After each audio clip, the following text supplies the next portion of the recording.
Bangla first আর Bangla second তোমার জান প্রাণ দিয়ে চেষ্টা করতে হবে এই দুইটা এক্সাম যাতে ভালো হয়, কারণ এই দুইটা এক্সাম যদি তোমার ভালো হয় তোমার একটা কনফিডেন্স থাকবে যে আমি শুরুতে ভালো করছি, আমি বাকিগুলোও ভালো করবো। কোয়েশ্চেন যেমনই হোক এটা নিয়ে তুমি এখন প্যানিক করবে না। তোমার এখন প্যানিক করার কথা কি?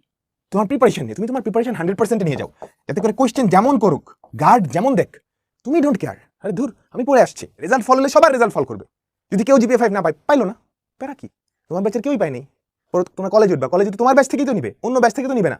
আবার যখন অ্যাডমিশনে যাবা, ভর্তি পরীক্ষায় যাবা, অ্যাডমিশনে কিন্তু এই জিপিএর উপরে নাম্বার আছে, তোমার যখন ইউনিভার্সিটিতে ভর্তি হবে, তো তোমার ব্যাচে সবার রেজাল্ট যদি খারাপ হয় তো এটা তো ওই স্কেলেই মাপা হবে। সো ভয় পায়, তুমি চাইলে কিছু মডেল টেস্ট দিতে পারো। হ্যাঁ, নিজে নিজে বাসায় বসে বসেই কি তোমার টেস্ট পেপার আছে বা অনেক মডেল টেস্ট আছে, একটা বোর্ড কোয়েশ্চেন মডেল টেস্ট দিতে পারো। এখনকার একদিনের পড়া আগের 15-20 দিনের পড়ার সমান।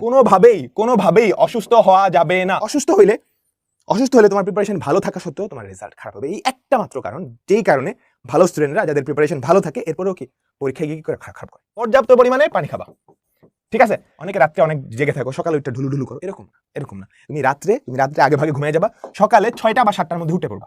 6টা বা 7টার মধ্যে উঠে পড়বা। কেন? কারণ তোমার পরীক্ষাটা তো সকালে, তাই না? যেদিন তোমার এসএসসি পরীক্ষা সেদিন তোমার সকাল 6টার সময় উঠা লাগবে। 6টার সময় উঠে রেডি হয়ে তারপর কই যেতে হবে? হলের মধ্যে যাইতে হবে। প্রতিদিন চেষ্টা করবা 11 থেকে 12 ঘন্টা পড়ার জন্য।